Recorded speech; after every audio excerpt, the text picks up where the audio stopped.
তো আজকের এই ভিডিওতে আমি একজন টেবিল কোয়ালিটি বা কোয়ালিটি ইন্সপেক্টরের কি দায়িত্ব এবং কর্তব্যগুলো আছে সেই বিষয়গুলো নিয়ে আলোচনা করব। তাই আশা করছি আপনারা না টেনে আজকের এই ভিডিওটি সম্পূর্ণরূপে দেখবেন।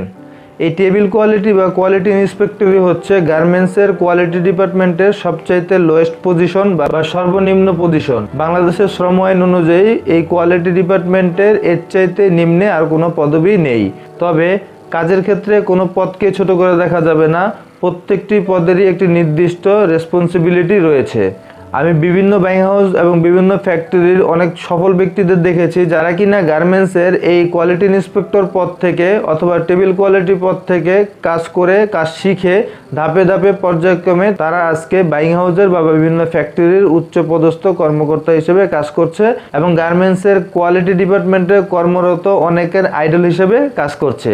তাই গার্মেন্টসের এই কোয়ালিটি ডিপার্টমেন্টের কোয়ালিটি ইন্সপেক্টর পদটি যদিও ছোট, কিন্তু সবচাইতে বেশি রেসপন্সিবিলিটি ক্যারি করা হচ্ছে এই পদটি। গার্মেন্টসের কোয়ালিটি ইন্সপেক্টর বা টেবিল কোয়ালিটির যে রেসপন্সিবিলিটিগুলো রয়েছে সেগুলো এখন আমি পর্যায়ক্রমে আপনাদের সাথে আলোচনা করছি।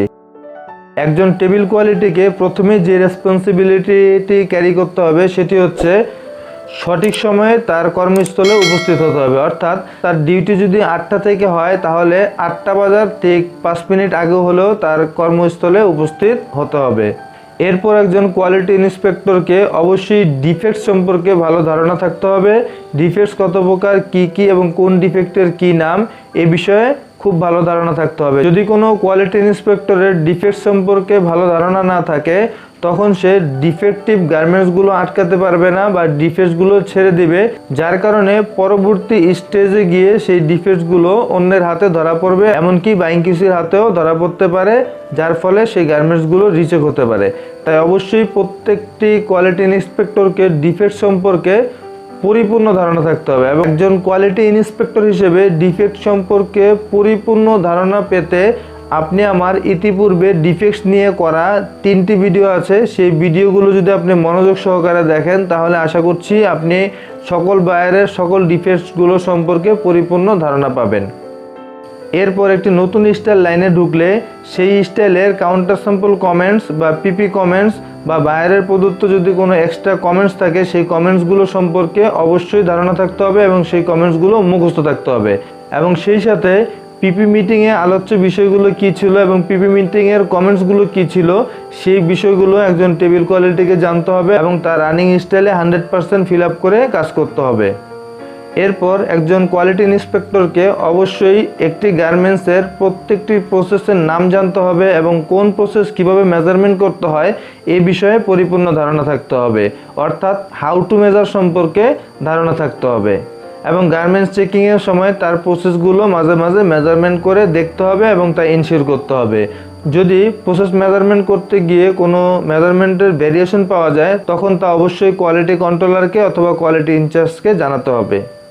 এরপর যদি কোনো কোয়ালিটি ইন্সপেক্টরের কাছে সম্পূর্ণ নতুন কোনো প্রোডাক্ট আসে যেটি কিনা সে আগে কখনো দেখেনি বা আগে কখনো চেক করেনি এবং চেকিং প্রসিডিউরটি সে না জেনে থাকে, তখন অবশ্যই তার ঊর্ধ্বতন যে বস অর্থাৎ কোয়ালিটি কন্ট্রোলার বা কোয়ালিটি ইনচার্জকে ডেকে তার কাছ থেকে চেকিং প্রসিডিউরটি ভালোভাবে বুঝে নিতে হবে এবং সে অনুযায়ী গার্মেন্টস চেক করতে হবে। বেশিরভাগ ফ্যাক্টরিতেই কোয়ালিটি ইনচার্জ বা কোয়ালিটি কন্ট্রোলাররা নতুন কোনো স্টাইল লাইনে ঢুকলে তার চেকিং প্রসিডিউর অর্থাৎ কোন বিষয় কিভাবে চেক করতে হবে তা একটি পেপারের মধ্যে লিখিতভাবে কোয়ালিটি ইন্সপেক্টরকে প্রদান করে থাকে, যাকে আমরা ওয়ার্ক ইনস্ট্রাকশন বলে থাকি। একজন কোয়ালিটি ইন্সপেক্টরকে অবশ্যই এই ওয়ার্ক ইনস্ট্রাকশন ফলো করে কাজ করতে হবে এবং সে অনুযায়ী প্রসেস নিশ্চিত করতে হবে। এরপর কোয়ালিটি ইন্সপেক্টর যখন গার্মেন্টস চেক দিবে সেই গার্মেন্টসের মধ্যে যদি কোনো ডিফেক্ট পায় তখন তার সাথে সাথে ডিএইচইউ রিপোর্টের মধ্যে আপডেট করতে হবে এবং ঘন্টা শেষে ওই ঘন্টার ডিএইচইউ সামারি করে তা কোয়ালিটি কন্ট্রোলারকে জানাতে হবে। এরপর কোয়ালিটি ইন্সপেক্টর প্রতি ঘন্টায় গার্মেন্টস চেকিংয়ের সময় যে অল্টার বা ডিফেক্টসগুলো পাচ্ছে সেগুলোকে আলাদা আলাদা করে তার বক্সের মধ্যে রাখতে হবে, অর্থাৎ স্পট গার্মেন্টস একটি বক্সের মধ্যে, অল্টার গার্মেন্টসগুলোকে একটি বক্সের মধ্যে এবং রিজেকশন গার্মেন্টসগুলোকে একটি বক্সের মধ্যে রাখতে হবে এবং প্রত্যেক ঘন্টার গার্মেন্টসগুলোকে প্রত্যেক ঘন্টায় সুপারভাইজারের মাধ্যমে সারিয়ে নিতে হবে এবং সেই গার্মেন্টসগুলো সঠিকভাবে রেকটিফাই হয়েছে কিনা তা পুনরায় আবার চেক করে দেখতে হবে। এরপর একই প্রসেস থেকে যদি বারবার একই অল্টার হয়ে থাকে তখন সেটি ইমিডিয়েটলি কোয়ালিটি কন্ট্রোলার এবং সুপারভাইজারকে অথবা কোয়ালিটি ইনচার্জকে জানাতে হবে। এরপর প্রত্যেকদিন সকালবেলা কোয়ালিটি কন্ট্রোলার বা কোয়ালিটি ইনচার্জরা কোয়ালিটি ইন্সপেক্টরদেরকে পূর্ববর্তী দিনের টপ 3 ডিফেক্টসগুলো কী ছিল তা জানিয়ে দিবে এবং এই ডিফেক্টসগুলো যদি আজকেও বারবার পুনরাবৃত্তি হয়ে থাকে তখন অবশ্যই কোয়ালিটি ইনচার্জকে এবং লাইনের সুপারভাইজারকে এই বিষয়টি জানাতে হবে যাতে করে ফ্যাক্টরির টপ 3 ডিফেক্টসগুলো কমে আসে। এবং সেই সাথে বিভিন্ন ফ্যাক্টরিতে প্রোডাকশন ডিপার্টমেন্টের গোল সেট আপ করা থাকে, যেমন ডিফেক্ট 5%-এর নিচে রাখা এবং 95% প্রোডাকশন টার্গেট অ্যাচিভ করা। যদি ডিফেক্ট পার্সেন্টেজ বা ডিএইচইউ পার্সেন্টেজ কোনো কারণে কোনো ঘন্টায় 5%-এর বেশি হয়ে যায় তখন তা সাথে সাথে ঊর্ধ্বতন কর্মকর্তাদেরকে জানাতে হবে। এরপর খুব দ্রুত সফলতা অর্জন করার জন্য প্রত্যেক দিন অফিসে যাওয়ার পূর্বে ভালো ড্রেস কোড মেনটেন করে যেতে হবে এবং সবসময় শার্ট পরে ইন করে অফিসে যেতে হবে এবং আইডি কার্ড ব্যবহার করতে হবে এবং নিজের প্রেজেন্টেশন স্কিলটা এনগেজ করতে হবে।